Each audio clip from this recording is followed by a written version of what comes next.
So, without further ado, Reverend Dr. Anna Frank was born and raised in Old Minto, one of 6 siblings.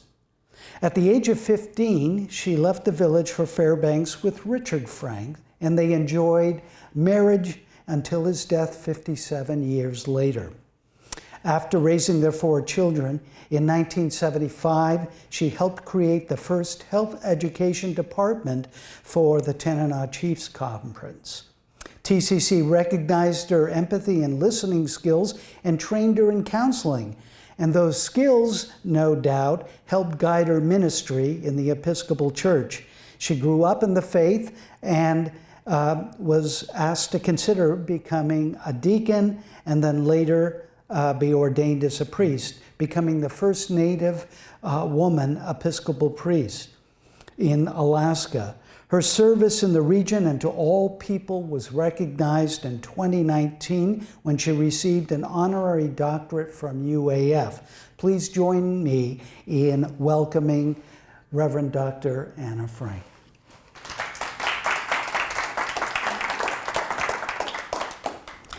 So, you were born in Old Minto. Give us a sense about what village life was like. Old Minto, first of all, I have to say I was raised up in the camps. You know, before we got schools. We were nomadic people, and if you go up on Murphy Dome Hill and you see all those wonderful lakes out there, that's where I lived. That's where I was practically raised.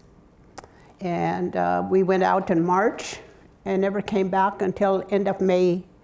And when my mic is off, and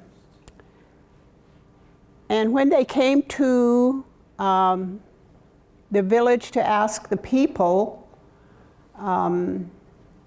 to find a permanent place to put the school, they chose a place along the river, the Tanana River. So most of us grew up there, and it was a small village, probably less than 200 people maybe, a small village. And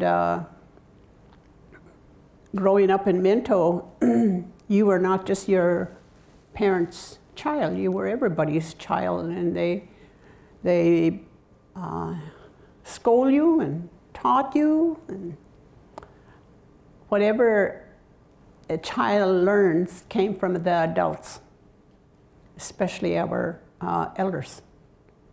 So when we became older, we paid more attention to our elders than anybody else. So being raised in the village was being raised by everybody. So that's what a small village does. Now, of course, Old Minto is old because a flood devastated the village and they had to move. Do you remember anything of that or the flooding that would occasionally take place on the river? Every year in the month of April, end of April, we waited for the ice to go out. And so during that period of time, we were also told to pack up everything so in case the water came over the riverbank. And so we packed up things to put it, what we call it, our cash, you know, and put that up so none of our beddings or our valuable things, which was not much, just what we lived on every day. And so we put that away and waited for the ice to go by. And we were very fortunate if it didn't go over the bank. So, but that's what we were taught, to always be alert at this time. And that was exciting too. If you're a child growing up in the village, I mean, you don't see any excitement there, you know, when the ice go out, that's really exciting. So. Now, subsistence lifestyle was part of your upbringing. Talk a little bit about your experiences there. You talked about spring camp and whatnot. In the month of March, the middle of March, I would say, our parents got ready to move, and each family practically had a place of their own. I guess it's like for you guys, you have a farm place, you know, way all out in the country, and that's what it was like for us too. We put up our tent and for the spring and learned to live there. And being the only child for a long time, you have to learn to teach yourself these things and how to entertain yourself. And and it was always fun when there was other families around. And that was basically our other family, meaning my aunts with their kids. So that's part of the lifestyle, is moving there with your family. Mm. And I was taught how to trap muskrat, and I watched my mother set fish trap for the blackfish that comes at that same time. And you learn a lot. You watch your parents and you watch the adults, and you learn to live off the land. And you also learn to like the food. So, and you live only off the land. You didn't have anything else. You brought the necessities with you, tea, sugar, what my parents, you know, desired. Tea, sugar, coffee, and all that. And so we didn't have what was unnecessary, seemed like, for us. I remember maybe 9 years old, and there was a trader below Minto, and he brought his boat out, and it was like, oh golly, I don't know what it was like, but we just knew we were going to eat fruit, canned fruit. And so he came to each camp and came, of course, to sell sugar and flour and all that. And I always remember our elders, you know, they set nets as soon as the ice go out, and their hands got really chappy and weren't dry. And I remember he brought a jar of cream, and we just called it cold cream, you know, our cold cream. And the elders bought that first to put over their hands because their skin was so dry.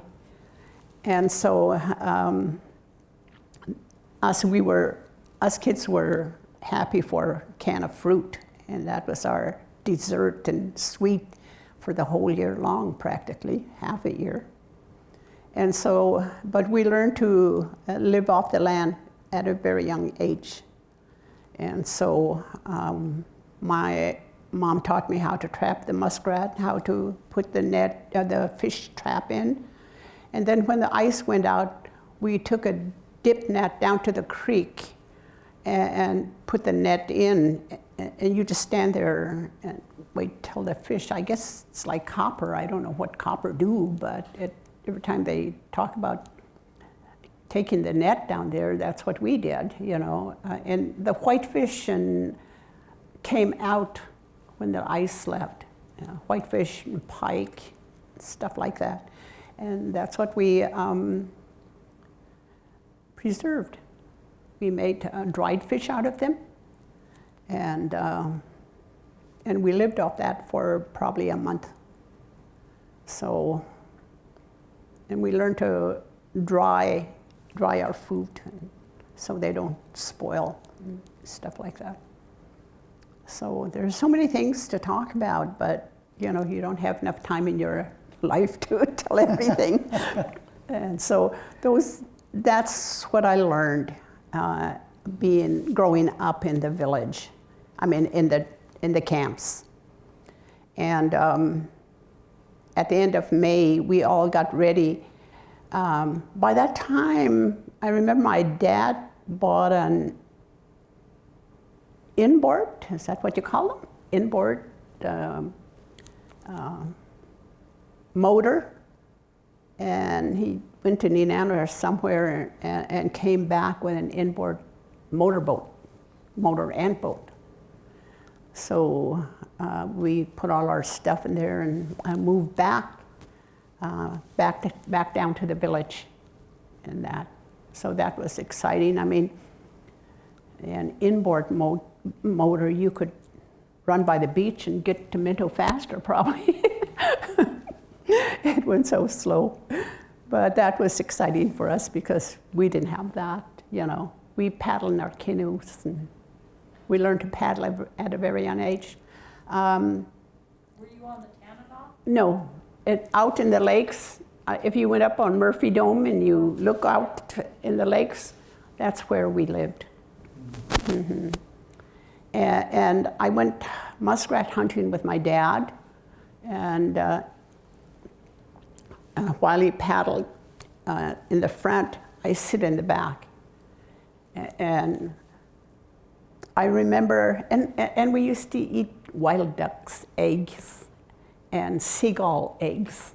It was like almost like going to the store when they start having their eggs, and we ate those. So everything was just off the land, everything. Rhubarb, this time of year, the rhubarb would come out, and our moms would cook it for us. And if we had enough sugar, we'll dip it in the sugar too. So. Mm-hmm. Would you share stories? Would there be a lot of storytelling going on in these camps? We had storytelling. Mostly the adults would tell the story. I remember after I got married, Richard and I went out with the old folks and we paddled out from Old Minto out to the lakes. And it was in the fall time. And that's the time they told a story. It's like a creation story from the beginning to the end. You can't stop telling the story until you're at the end. And they talk about animals mostly and what it was like. Like they'll describe building a canoe, and they would use the wishbone of the duck to identify what it would look like. And so a lot of us didn't learn that very well. And by that time we were in school, and so we learned the other system, you know, of reading and writing. Mm. So our stories were not told to us at a very young age, but I remember that. I remember listening to that story. And I also remember Halloween. If we were in the camp on Halloween in the fall time too, we had a guessing game. And we'd take a stick and we'd go to the neighbor and they would try and guess what we need. And so you put your stick in there and they would, in their language, say sugar. And if it was yes and no, you know. So that's how we played the Halloween game too, a guessing game of what is needed. So we never ask for chocolate. We don't have that. Sugar was the thing. You knew your audience. Yeah. We learned to make sugar candy, you know, because we didn't have candy.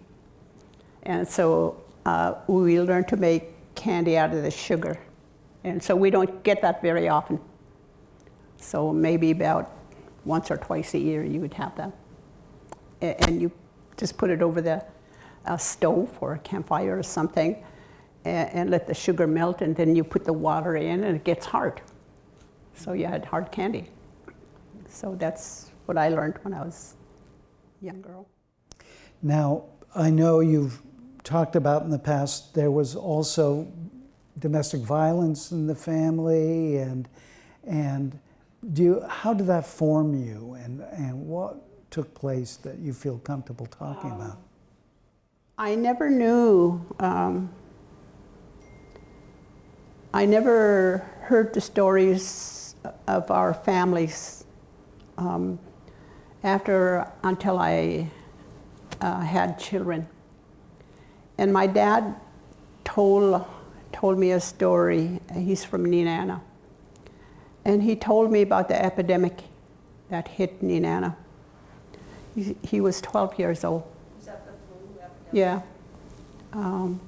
He was 12 years old, and he said, we put food in front of the door of the person that was sick. And the next day we would go back and check. If the food is still there, then that means that person died. And so then they learned how to take care of the dead. And my dad became a very good coffin builder, I think, from that experience.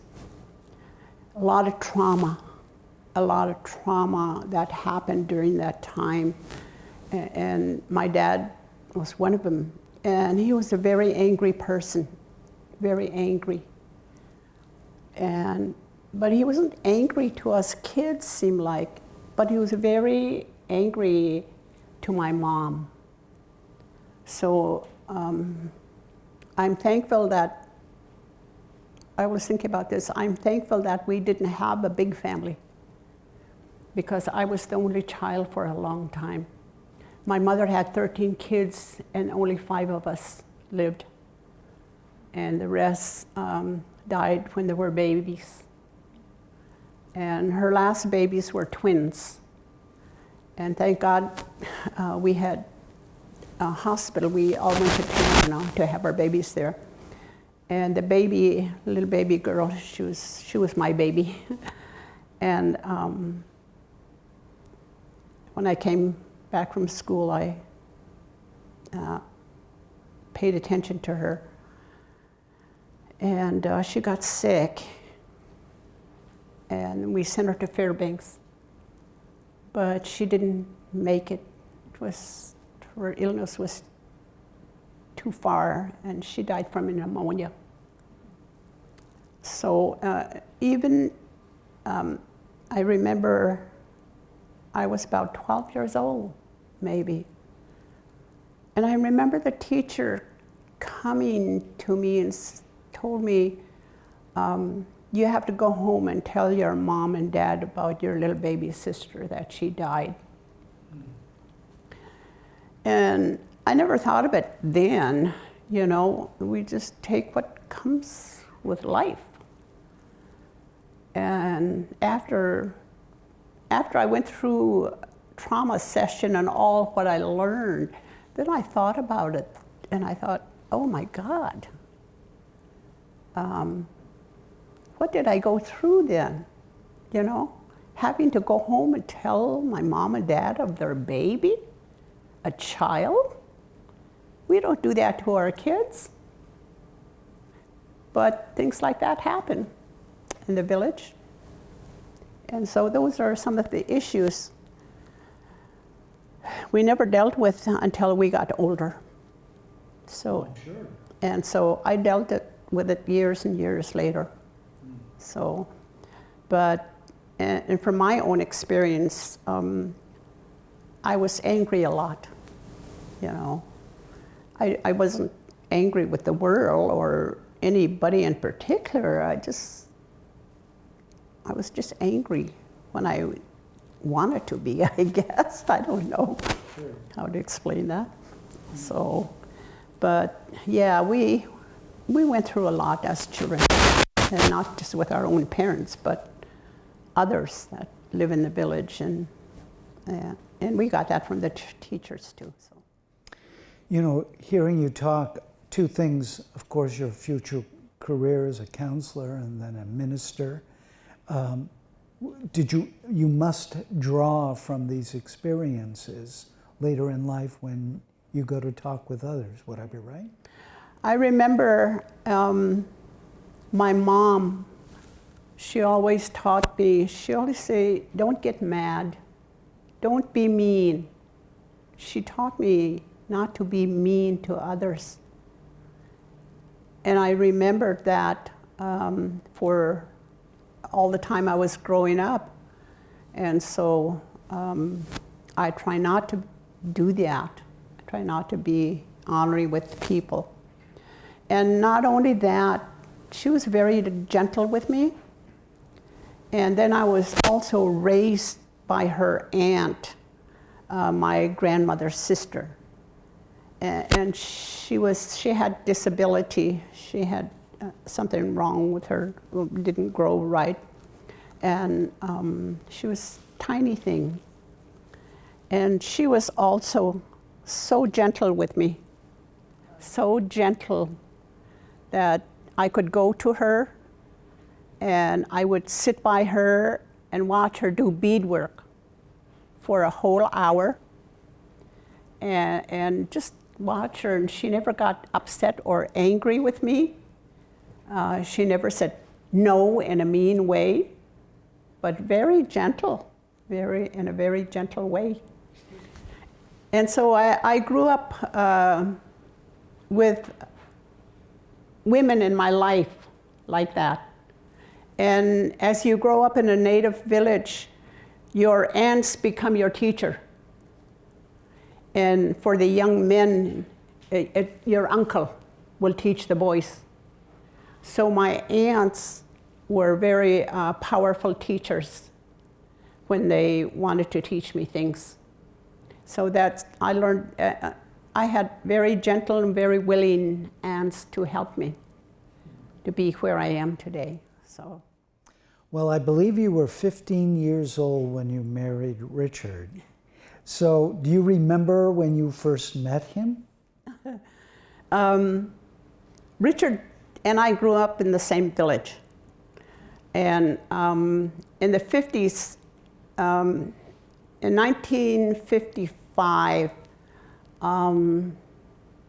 that's when they took the kids to boarding school. And I was 15 years old. And I didn't get to go to boarding school. Why was that? I don't know, the teachers just didn't try hard enough to send us. I'm pretty sure they could have got us to Mount Edgecombe, but they said I was too old for Wrangell. And Did you want to go? oh, definitely. Oh my God, all my friends were leaving me. They left me. And I was the only girl in the village my age with 3 teenage boys. They were my friends. They became my friends. And so it was like I gave up on life. Who cares about me anyway? You know, the nurse that was working for the Episcopal Church, she came and talked to me. She said, Anna, I could get you to Fairbanks if you're willing to go. And I told her, I want to. And she said, then go and talk to your mom. And I went to talk to my mom. And I said, I could go to Fairbanks and I could go to school. And she said, no. At that time, we were losing our young women to the city. And those were not good stories. You know, they just lost themselves in the city. And she didn't want that to happen to me. She would rather have me home than end up where she didn't know where I was. And so I remember, and I just remembered, I remember my friends saying they were leaving. I remember the airplane landing. I remember seeing suitcase put on the plane, but I did not see my friends get on the plane. And I just thought of that just recently. And I thought, where was I? Where was I? I didn't know. And then it dawned on me, that's what they call trauma. I was traumatized by being left home. And Richard was there, and you know, I had the boys there with me, and they were just young boys. They didn't care for another teenage girl, and I was probably like their sister anyway. And so the only one that really listened was Richard.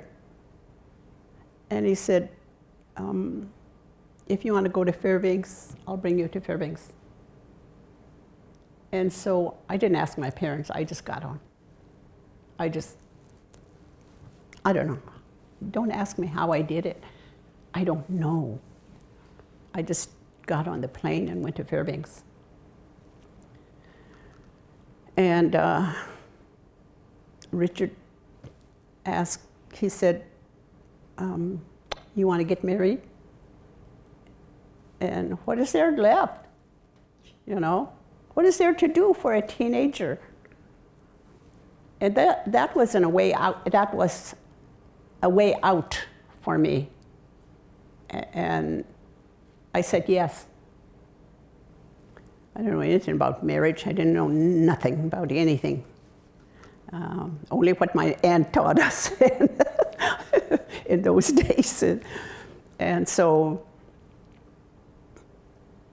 Richard looked for some of his friends, and found someone to be our witness. And that lady must have known I was not 18 years old. And so, but she let us get married, and I went home, Richard's wife. And I remember him telling me, okay, now you're going down to your mom and dad's house, and I'm going to go to my mom and tell her what happened. So we both went our separate ways as we got off the plane, and told our parents that we got married. And that was the end of my single life, my teenage life, whatever. And Richard was good to me. He was a very patient teacher. And I told my friends, I remember cooking for Richard. I made bread, yeast bread. And I remember him sitting by the table, and he grabbed bread and he, like this, you know, hit the table. I think he had to soak his bread to eat it. I'm not sure, but, you know, he taught me how to cook. And just things like that. So, and it worked out. It worked out for us. 57 years, and he died of a heart attack. But raised my family in and out of the city, village. So that's so much. Well, two questions come to mind. Before I ask you what Fairbanks was like in those days, because I think you arrived pretty much to get the flood here too. Mm-hmm. But as a minister and as a counselor, did that experience inform you when people come to you and ask about marriage or about relationships? Does that come to mind when you talk with them? It came to mind, and how I handled situations, but I also went to training and communications. And so I learned to ask the right questions. And by this, going to workshops and stuff, and I was willing to learn. I wanted to learn so much.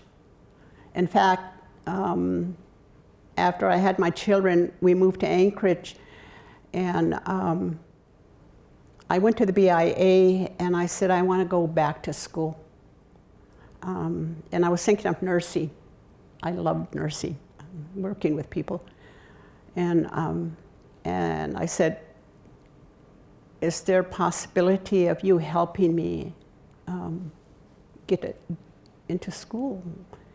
And she said, are you the head of the household? And I said, no. And she said, I'm sorry, but you have to be the head of the household for us to help you. And I said, you mean I have to divorce my husband? She said, yeah, I guess. She didn't know what to tell me. And I said, thank you very much. I don't think so. And walked out of there. And that year we moved back to the village. We started a store and stuff like that. And not only that, Richard reminded me that the job was opening in the village, the post office job. And I applied for it and I got it. And I was the first Native person to be hired in the postal department. And so moved home. And then that year we moved out of the village. Yeah, the flood came and then we had to move.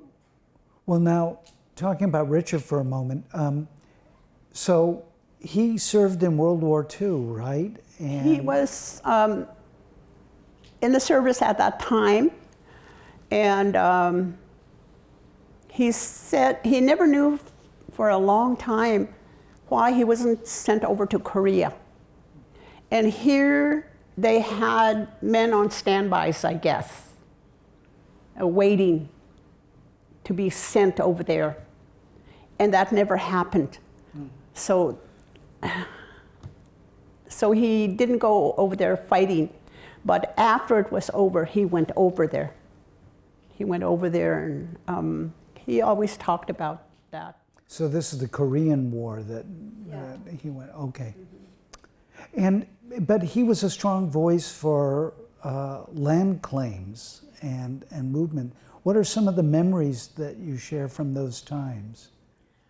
Some of the memories I remember his story, that when he came back from the service, he became a mechanic while he was in the service too. And so he learned a lot of things. Came back, worked in the store, and tried to help the leaders in the village because he knew how to read and write. And the leaders wanted to map out where they wanted to claim for the village. So he did that, and later on, a few years down the road, they asked for a copy of that, and they didn't have a copy, the BIA.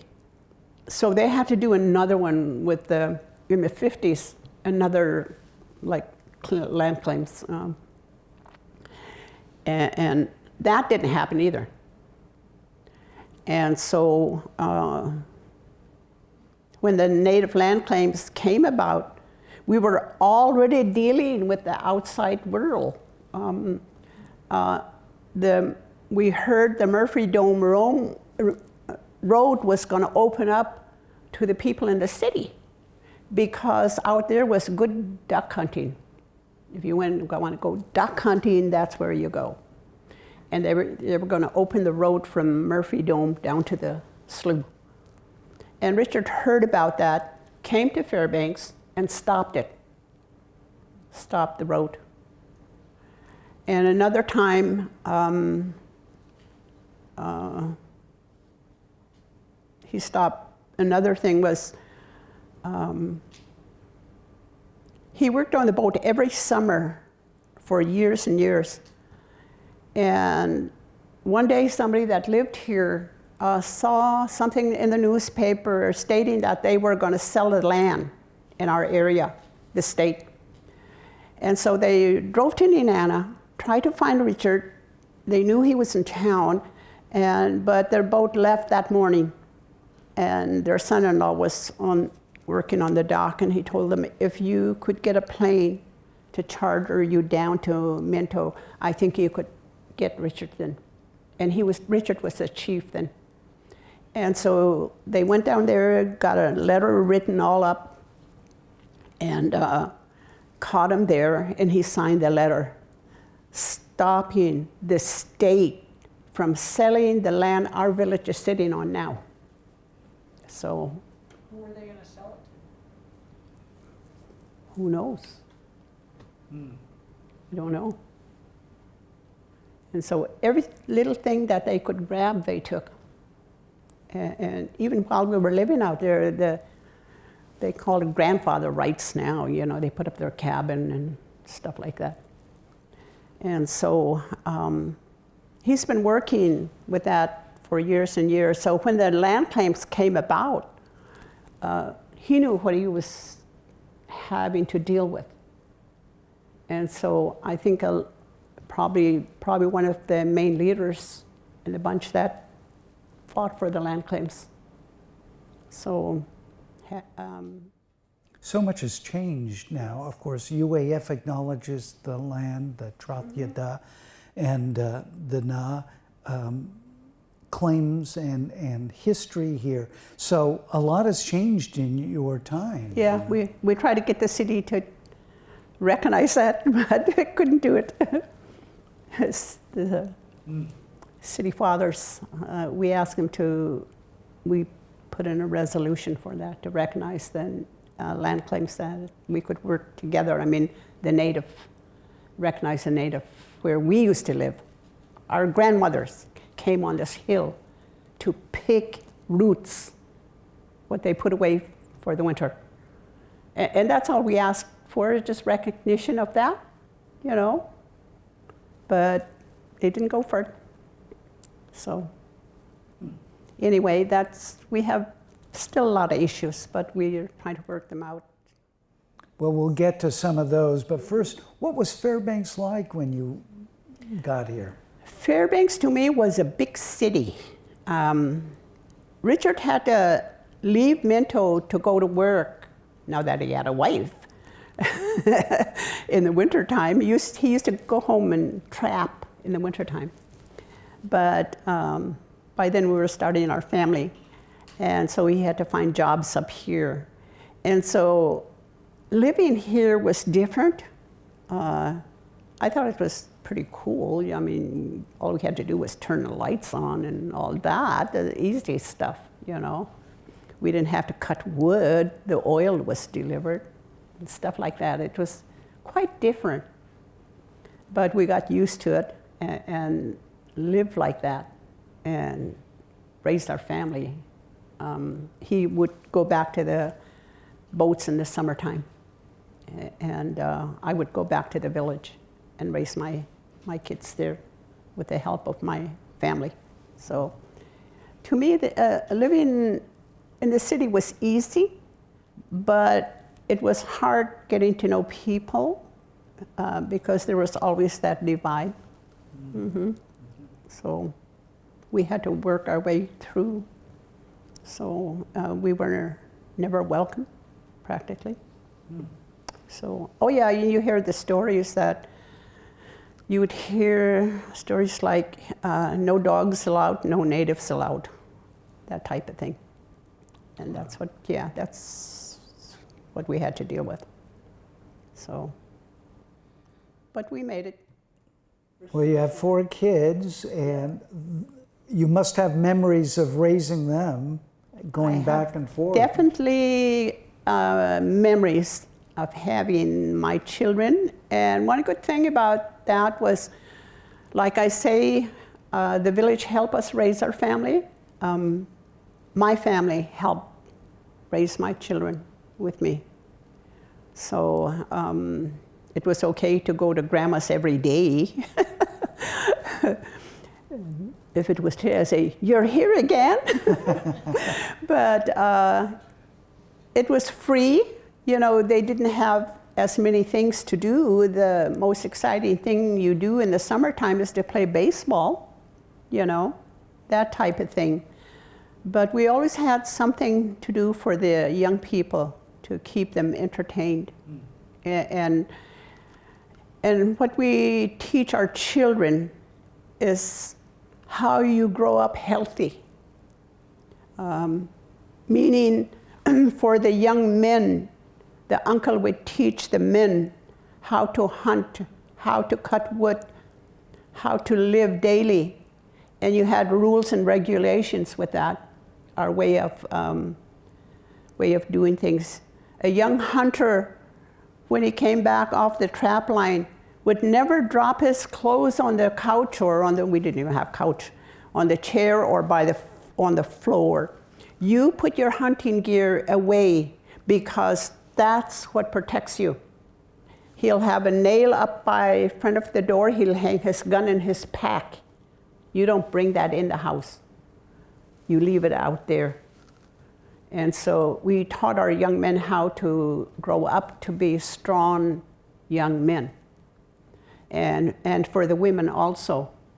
We had a certain ritual we had for our younger girls. Their first ministerial period, they're put behind a tent and there for a month, and she learned how to take care of herself, how to keep her own dishes clean, and she was taught while she was behind there.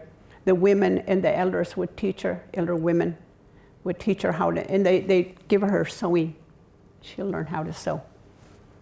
So we had certain strict rules while we were growing up. And we didn't need no police officers. Our parents and our grandparents and the whole village was our police officers. They watch out for us and let us know when we are wrong. So, and that's totally different from today. Well, you must, you talked about your search for education, your hunger for education. 1975, you helped start the health program for Tanana Chiefs, health education program. What was that? How did that come about? And during that period of time when we lived in Fairbanks, I see that I needed more education. So I enrolled in where we got our GED. I enrolled in the program. And after I got my diploma, I say, don't you tell me you can't do it, because I raised 4 kids and I got my diploma. And that's how I earned it. So don't give me your sad story. And so with that, I continue to hunger for something because our family always taught us, you have to do things for yourself. You know, don't let people, you know, live off people. You earn that. And so when I moved back to the village, I was working in the post office. In the meantime, they got a health aid program started, so they had health aides. And I became a health aide also that year we moved to the new site. And I delivered 2 babies. And so, because my grandmother was a midwife, my aunt was a midwife. And so they taught us that. And so it was passed on. And I became the health aide there. And Tanana Chiefs was just starting out. And they started a health education there. And I guess I was doing such a good job at home, they asked if I would like to become the educator there. And I said, well, I guess I could give it a try. And so we moved to Fairbanks. And I became the health educator there.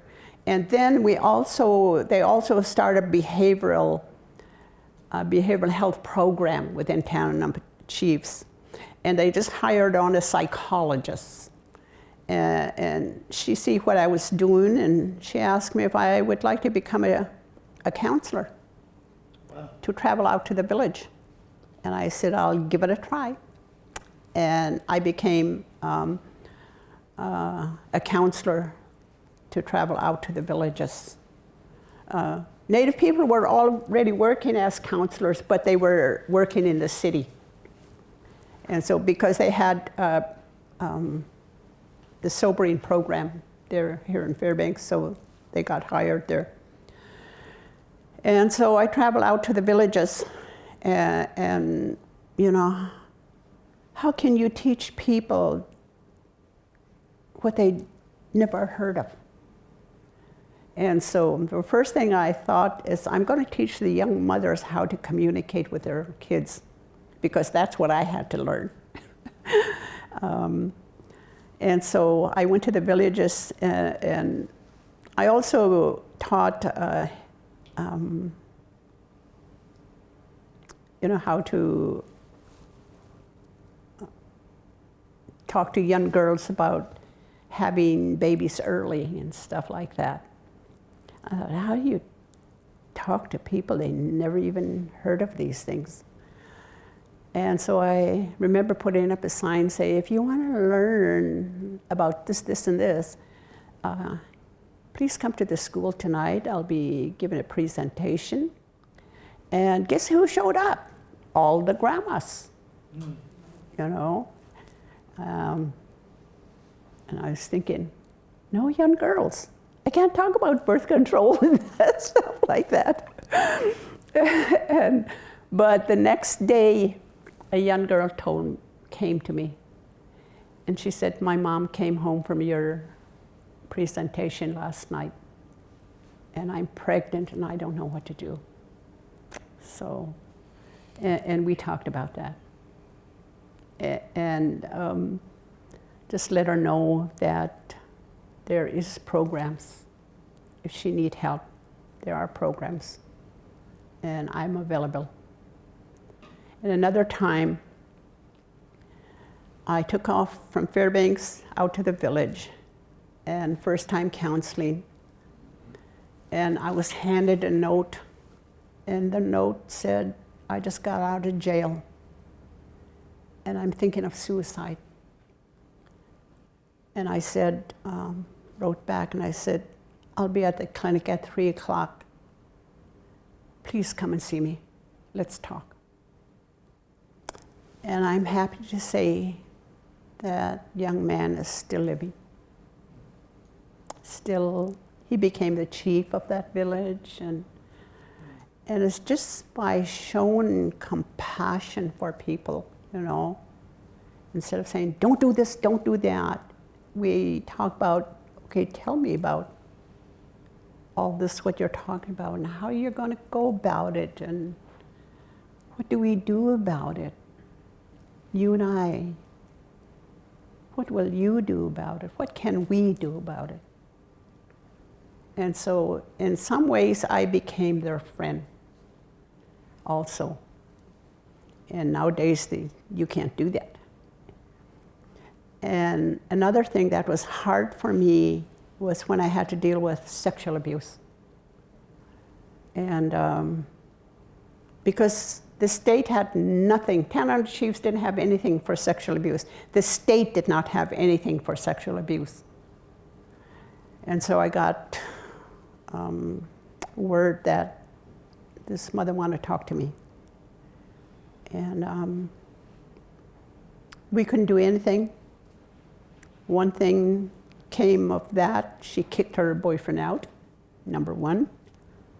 And I became the little girl's friend, just so she had someone to lean on and know it wasn't her fault. So I had to deal with that for many, many years until the state put in something. And so everything by trial for me. And I just got good at it. Well, you said at one point that you're an introvert. So it doesn't sound like an introvert to me somehow. And is the secret listening or what? To me, that's the first thing I came to when I was looking at the books, an introvert, and it looked at all the things that make you an introvert. And I thought about my life, how I was all by myself all the time. And I never get to talk to other kids very much. I never get to express that. So I was kind of trained in a lonely home, you know. I remember our dogs that we had tied up. I remembered when she had puppies, and oh my God, it was like a new child came my friend. You know, those puppies became my friend. And later in life, I grew up like that. And then once I learned how to express myself and do it in a positive way, then I use that on other people and try to teach them. You and I grew up this way, you know. And there are some grew up with 10 kids, and they became the boss in that family, you know. No, you do this. You get to do the dishes and all that. I didn't have that. And so my friends became very verbal because they worked on their little brothers and sisters. And so I began to recognize that in different people. And I used my skills, what I learned, and my way of growing up too helped. Knowing that it's okay to be an introvert. It's okay to be these things. But when you learn something, use it at the right time. So. Was Richard very much older than you? Oh, yeah. Richard was an old man. He was 11 years older than I was. Oh, I thought you were the same age. No. Mm-mm. So when I wrote my friends when they were in Wrangell, one of them got a letter from Anna David. The next one got a letter from Anna Frank. And they say, who did you get the letter from? And my friends got two different, letting them know that I got married. So anyway, yeah, that was, I felt sorry for myself for a long time over that. I thought I really missed out on life. What I did, I missed out on my teenage life. And I can't look at boys anymore. And that's, you know, as a teenager, that's what you learn. The first thing you do is look at that cute neighbor kid, you know. And with that, I couldn't do that. So, because our Native people taught us, when you get married, it's kind of like for a life thing. And this is what you have to do, 1, 2, 3, 4, and 5.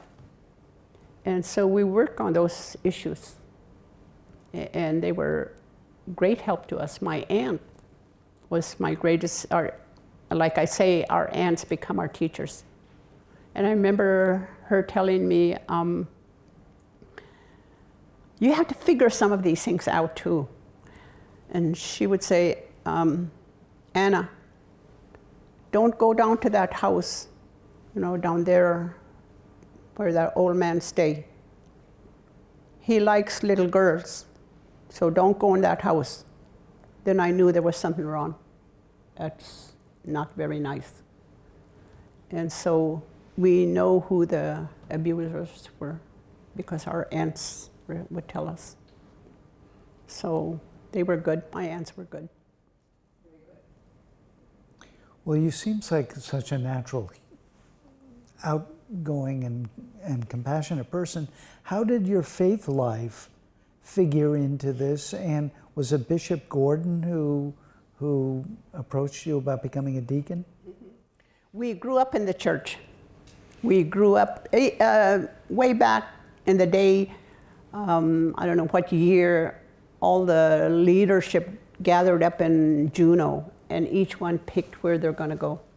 And the Episcopal Church came into this area. Yeah, like some went downriver, which is Roman Catholic, and, you know, different North Slope was Presbyterian, the Moravians. Yeah. And so we were Episcopalians. We grew up in the church. There was nothing else to do. We had our Bible school in the summertime. The women were willing to teach us Sunday school, so we were in church all the time. And so we just kind of, it was part of our life. And then when the missionary nurse came, she started the choir. And so us younger girls joined the choir with the young boys our age too. They were choir boys, altar boys, or whatever you want to call them. And so we grew up like that. And we learned to sing in the church, and we know the prayer book and whatever. And so it was just there for us, just became our life too. So that's how I was, it wasn't too hard for me to make a switch. And I didn't, by that time I drifted away from the church. I moved back and forth in Fairbanks, Anchorage, and whatever. And so the church was not too much important to me during that period of time. But when I moved back, my life was different. And I started partying and stuff like that too, you know. Socializing, I call it, socializing.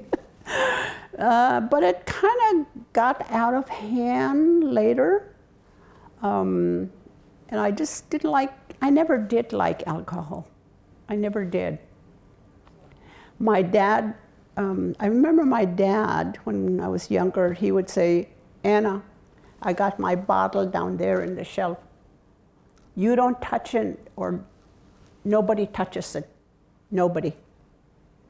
So we never bothered, I never bothered just alcohol. It was off limits. So that wasn't too important to me. I never drank until after I got married. So I never smoked until I got married. And so all these things were new, so I tried them. And when I moved back to the village, I thought, I have to change my life. I have to do something different than what I'm doing. And during the Lent season, we have whatever we go through during Lent. And I thought, instead of giving up something a lot of people give up, I remember my grandma giving up sugar until Easter. And I thought, I'm not going to give up anything. In fact, I'm going to give to the church. And that is my work. If it means sweeping the floor, then I would do that. And pretty soon I became a lay reader in the church. I started reading lessons on Sunday, and I did whatever needs to be done. And Bishop Gordon was our bishop then, and I remember Luke Titus was our priest, and he came to me and he said, "Anna, they start ordaining women in our church," and I didn't even know we didn't ordain women in those days. That's how far away I got. And he said, if you'd like to think about it, see if you'd like to become a deacon. And so I thought about it, and I liked what I was doing, so I said yes. To me, it was like a social worker, you know. You just help people. And so Bishop Gordon ordained me, and I was the first Native American in Alaska. But there was another Native American woman outside, but she didn't last long. It was too hard for her. You know, they didn't like women in the church. I still have that today. And so we still go through that. It's sad to say, but I don't even bother with it. Let them go if that's what they want. You know, they're missing out. So, and then Bishop Gordon resigned, and somebody else came, and they asked if I wanted to be a priest. And I said, you know what? I got to talk to my husband about this. The first one, I didn't even bother. And so I remember we were going to Anchorage, and I thought, this is a good time to talk to Richard about what's happening here? And as we were driving to Anchorage, I said, Richard, the bishop asked if I want to be ordained to a priest. And he looked at me and he said, Taj is my Indian name. He calls me Taj. My friends call me Taj. He said, Taj, if you don't do it, who will? And I turned my face and I thought, oh God, only you can put these words in a native man's mouth. I was so thankful. And I just went forth with that. And I got ordained and worked in Minto, and then I started traveling. Even, you couldn't say you had church in Ellicakit because I was working for Tanana Chiefs then. So you don't mix religion with work. So I just said, if you want me to have church, I'll have church. And they did at every village that I went to. And so I got to know everybody in the state of Alaska practically. And I loved it. I just really loved my job as a priest. And so I finally went to work for the diocese. And I remember praying, oh God, I want a job there, you know. And it kind of like a little voice said, Anna, you're in training, just be patient. It took me 3 years before they hired me in the church. And so, and I worked at the diocese for 12 years. And loved it. Got to know everybody. Get to travel into places that I've never been, like Honduras, you know, places like that. And so it was so awesome that there was so much work to do, and there still is so much work to do in the church. It's still hard. I see it's harder to get a Native person ordained and through the process than it is a non-Native. So we still have to work on it. Is that inherent prejudice you think Yes, at work there? it's prejudice. To me it is. Mm-hmm. I mean, some of them have education like them. I didn't have that kind of, I had a different education. So if they said that to me, you know, I understand. And I was even questioned when I was working for Tanana Chiefs and teaching, and they asked, one of the road people asked, what kind of credentials do you have? And so I thought, if they have to ask me that, then I don't need to be there. So never did go to that little town. So anyway, I only went where, and it was mostly with the Native people, because I understood two roads. You walk in two roads, you know your native ways, and you know also live in the other world.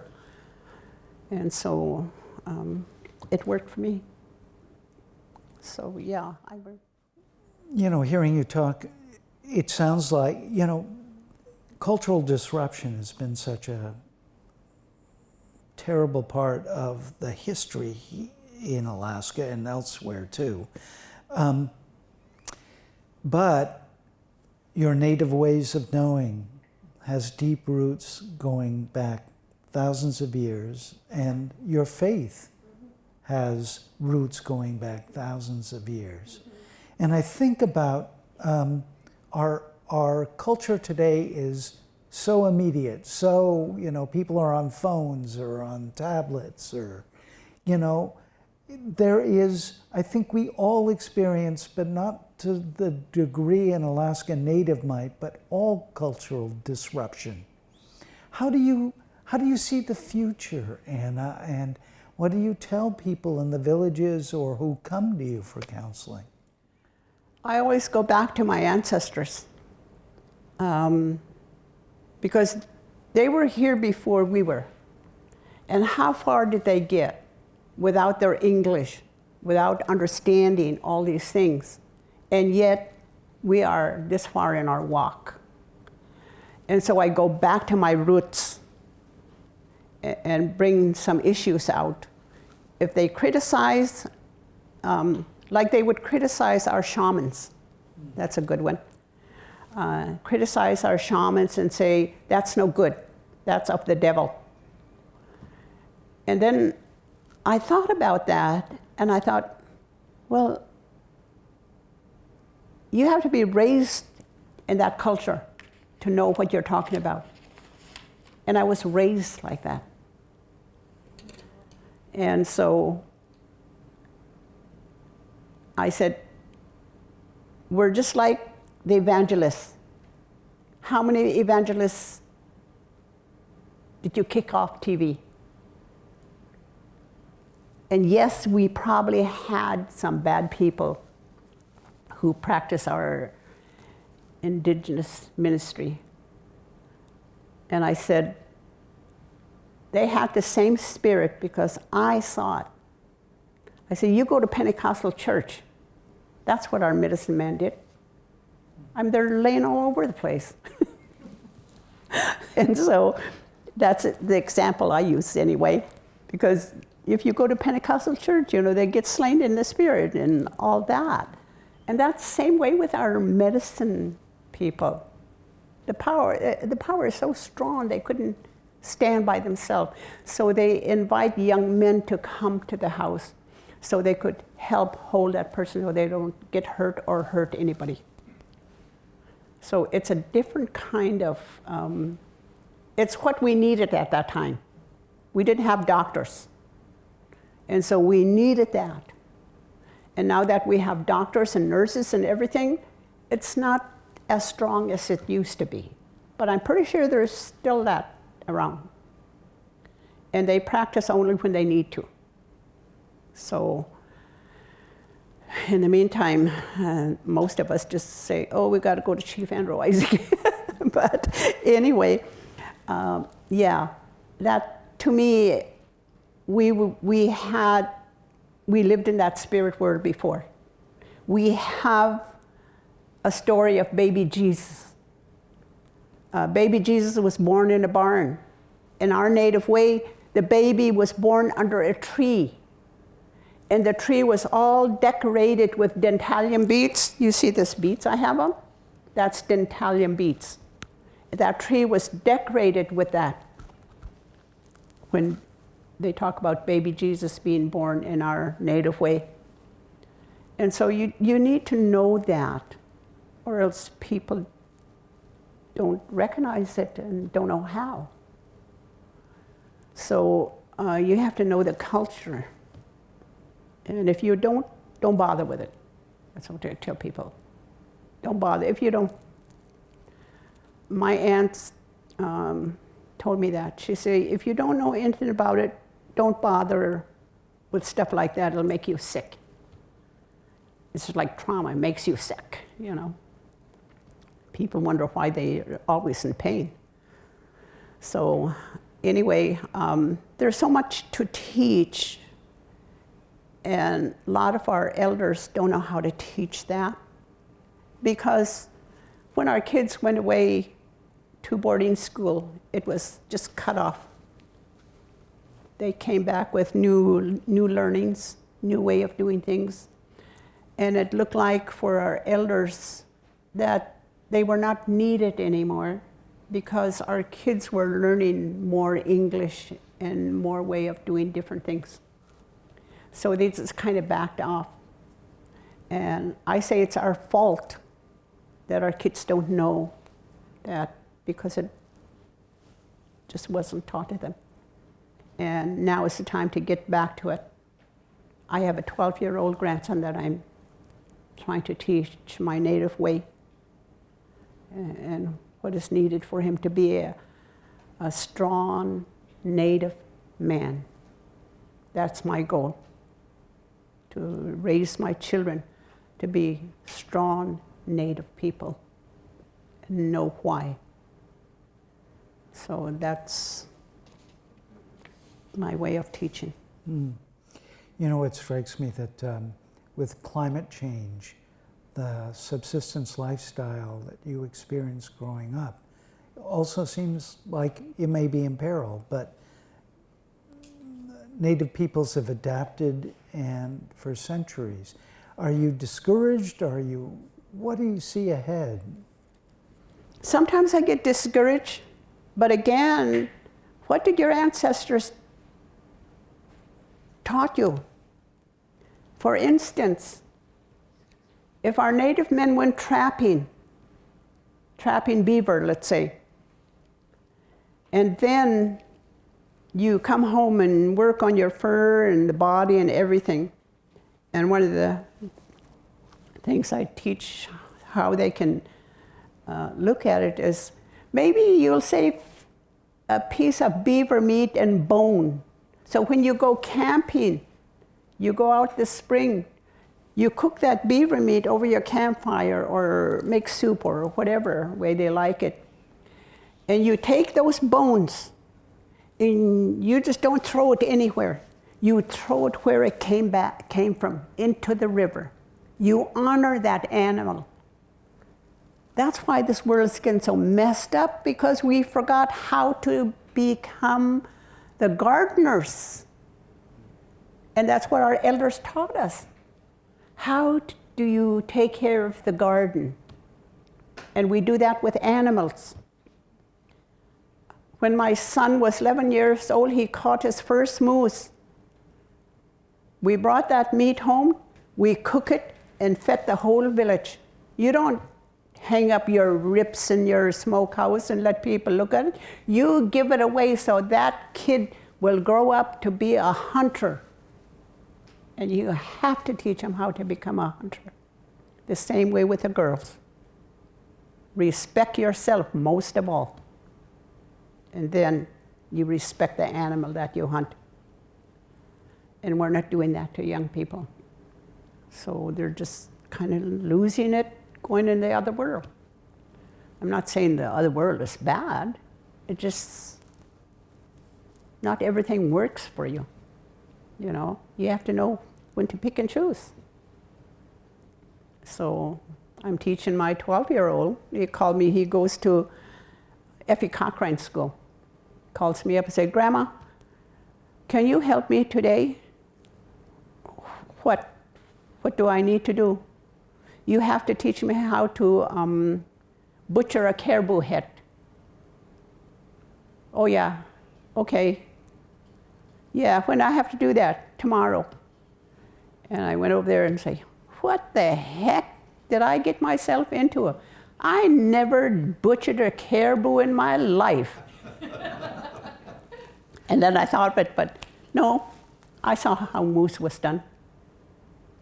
So we took that caribou head and started on it. It was too frozen. They didn't get it out of the freezer early enough. So I told him, "Okay, now you call your grandpa, his other family. You tell your grandpa you need help with that caribou." And so they finished it up together. Sometimes you have to know when to honor a man. And so I saw my son, my grandson, he needs to know when to honor an elder man. So I picked his grandpa to show him. That's the knowledge you have to learn in our native way. You have to know when it's good to move this way or that way. And if you're not raised like that, it's a lot harder. And a lot of our young people are not raised like that. So, and humor, our native humor is another thing. You have to teach, you just don't have those values on the wall to look at it and say, oh yeah, this is what humor means, laughing at people. No, you laugh at yourself first. Then you could laugh at others. You bring them into your story. And so that's what I'm teaching my grandson right now, humor. And one of the things, and I said this in other meetings, said, one day he called me up, he said, "Grandma," it's for me time to go home, and he said, "Grandma, You think you could find us if you're looking for grandpa? Can you find Asian grandpa for us? We like their food. So he learned that humor with me. We could laugh about it together. And so that's what I'm talking about. I don't say, don't you say that. No, I laugh with him. And so teach our native humor is you don't laugh at other people, you laugh at yourself first. So pick each word and what does it really mean in a native way. And so we're starting to talk about that. In fact, we're having a culture camp at the end of the month. We are teaching our elders to become elders. So we're having culture camp for our elders. A lot of our young people, younger than me, say, I don't know how to be elder. And they don't. And so we're just going to throw it out there and say, okay, tell me what an elder does. What do you think? What's an elder? And so we were scared to become elders because our elders were so powerful. And they knew what they were doing. Us, we don't know that. We walk in two worlds and we don't know how to bring it together. And we clash sometimes. So we have to work that through with our young ones. So my family, I use my house when somebody dies. They don't have place to make tea, we call it tea. I said, my door is open. You bring all your food over here and you invite anybody in there. And so my neighbors, I don't know what they think. My house is cars all over there all the time. And so I'm teaching the young women how to be a host to our native people. And so far we've been doing that in the last 2 years. At first we were scared. We were scared of the COVID. Then the Spirit talked to me and said, no, you can't be scared of the Spirit. These people are suffering. In the beginning, we never had church service for our elders. They died. We just took them to the graveyard, buried them, and went back to Fairbanks. Nothing going on. That was sad for people. And we kind of changed that a little bit. We're a little bit more stricter. You know, you got to wear your mask. You don't do this, you do that. And it worked. We know how to work the system. Still a lot to do, but I think the important thing is that you get together and talk about the issue. You just don't let it blow around and float in the air. So those are the things. So many things to teach, you know. It's just like teaching my grandson how to shoot a .410. You know, that's from your side of the tribe. That's what you brought to our country. And so we have to teach him that too, and how to respect that. And so he's learning. He knows he has to take care of his own things. And so I learned to make a little pack for him. You put your pocket knife in here, you put your shells in there. Don't you throw your gloves on the ground, you're going to have bad luck. That's what they used to tell the boys. Pick up that gloves and put it on the shelf or hang it up or do something. You're going to be a bum hunter because you don't treat yourself good. I remember my dad, when I was a teenager, he said, Anna, you got to get up now. I'm going to eat. That means I got to get up, get dressed. I don't dress while my father eat. I don't go to the bathroom while my father eat. And so I have to respect him as a hunter, as a provider. So I don't do these things while he's eating. that's not respecting the man in that house, because he's the provider. And we don't do that to our young men anymore. Treat them as providers. And so I do that with my boys, but I also tell them, you go wash dishes. You probably marry a lazy woman, so you wash dishes. You wash your own dishes. I think that's one good thing we have in our family is humor. We all do that with each other. A lot of humor. So, anyway. Well, there is so much to teach. Usually about this time, we open it up to questions from the audience. If you'll ask your question, I'll repeat it so it can be captured on the video. But does anybody have a question?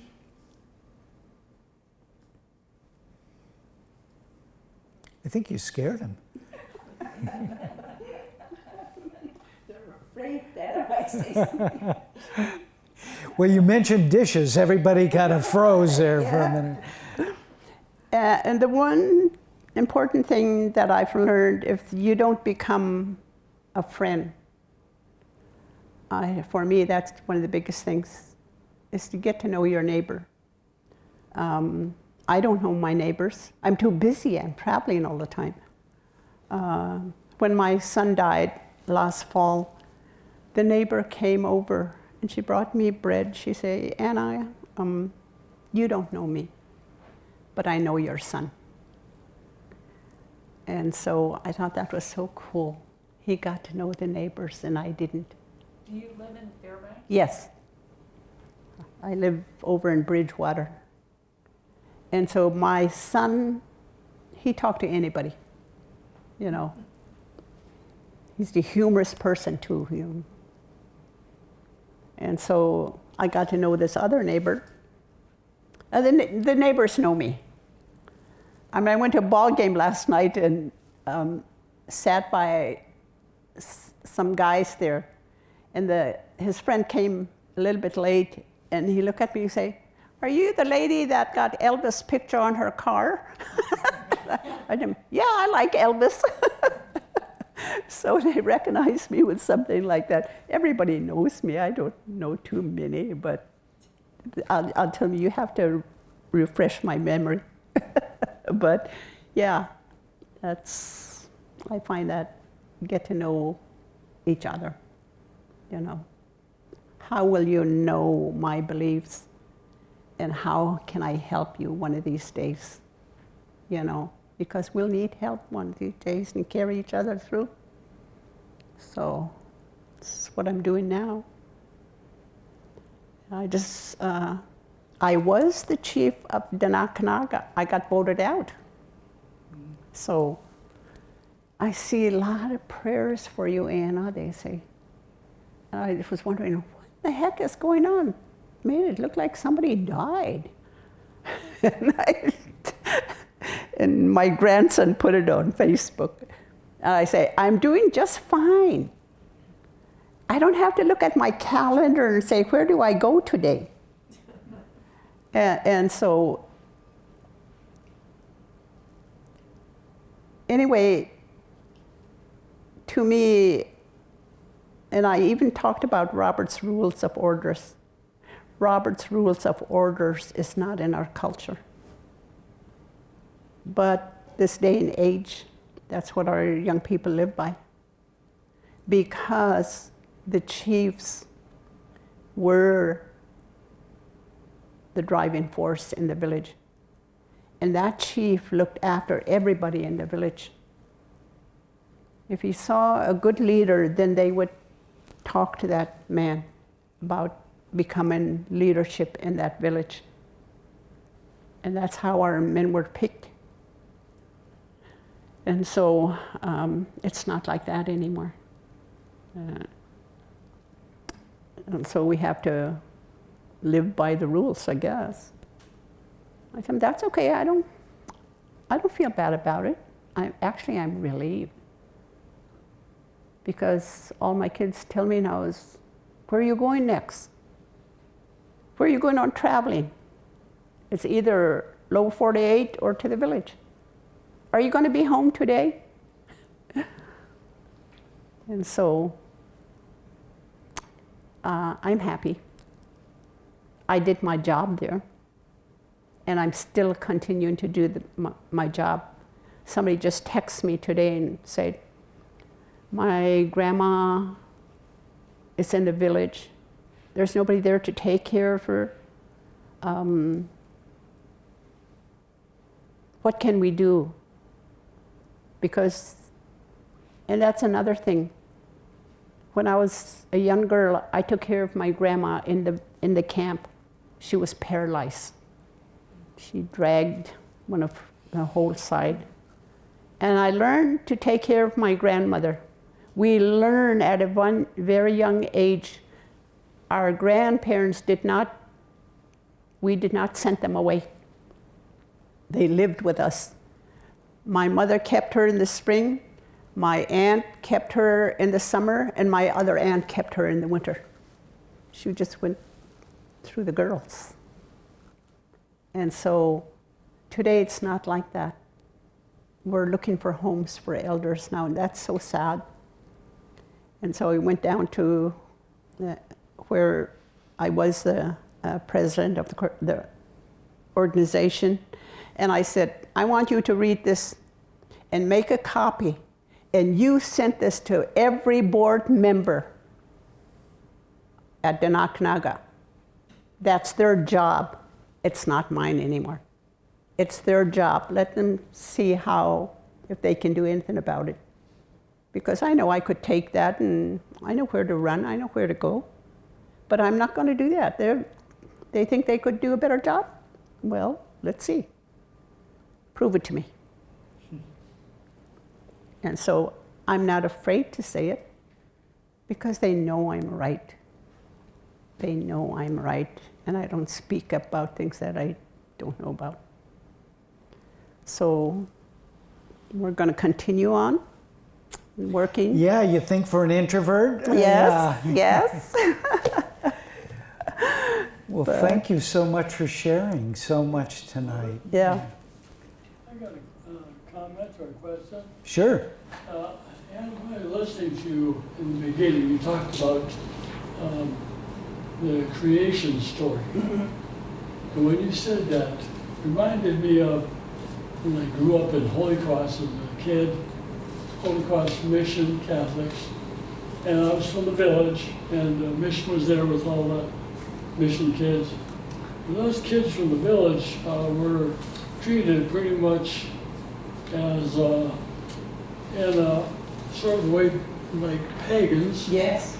We were heathens. And I learned when I was a real kid, just small kid, you know, I didn't know what pagan was or heathen was. Yes. And but as I learned about it, I felt really diminished. I felt really small. But when I hear the story about creation and about Jesus' birth, those things are way back in time. So when I hear that, it gives me pride and an understanding that I'm just as good as anybody else. Yes. We're people that lived for thousands of years and knew God. And we knew the creation story. And we knew we are all human beings. Nobody's better than anybody else. And so I really appreciate when you said the creation story. Yes. That's good. And you have to be strong in what you're talking about too. You brought up the fact, we were called names, our teachers called us names. I remember one time he used to say, you Airedales. I remember my cousin saying, Airedale? What's an Airedale? And he'd go get the dictionary. And so she ran back, got the dictionary, we all crowded around here, and she said, it's a dog. Airedale. And so after that, we never let up on him. He was a big, tall football player, but some ways we got back with him because he just a lot of name calling. Like I was one of the older ones in school, and he would say, "Anna, take the dumbbells out." That means there's a little room outside, and we take the kindergartens, we call them, preschool, and what he called a lot of us, dumbbells. So we use the term dumbbell when we get mad at each other, you know. But when we think of it now and say, wow, that's not so good. Yeah, it didn't bother us when we were children because we didn't know the meaning of it. And so, but now we saw how we were, you know, put down. And we teach our children that. I remember when we first moved to Fairbanks, my daughter was about 11 years old, and she'd say, "Mom, what's a savage?" And I asked, "Where did you hear that?" She'd say, "At school." So, yeah, it's still happening. Mm-hmm. So we're just trying to make our children much stronger, and this is how you grew up, and this is what it's the way it's supposed to be. You don't let people call you names and walk away, you know. My son grew up here, later high school, but he fought his whole high school days there. Fought. The other kids picked on the native kids. And so they always had a leader with them who protected them. And the other day I heard someone was sick, one of the younger boys, and just drank too much. And my kids really, really felt bad, and they said, "He protected us when we were in high school. He fought for us when we couldn't fight for ourselves. He was the hero to them." And it made them sad that they had to go through that. But they lift him up. And so, and that's what we teach our family to do. You lift the other person up when they're down, you know. You don't have to learn the negative things all the time. We're stronger than that. So. Well, you've been lifting up a lot of people over the years, so thank you so much, Mm-hmm. Anna Frank.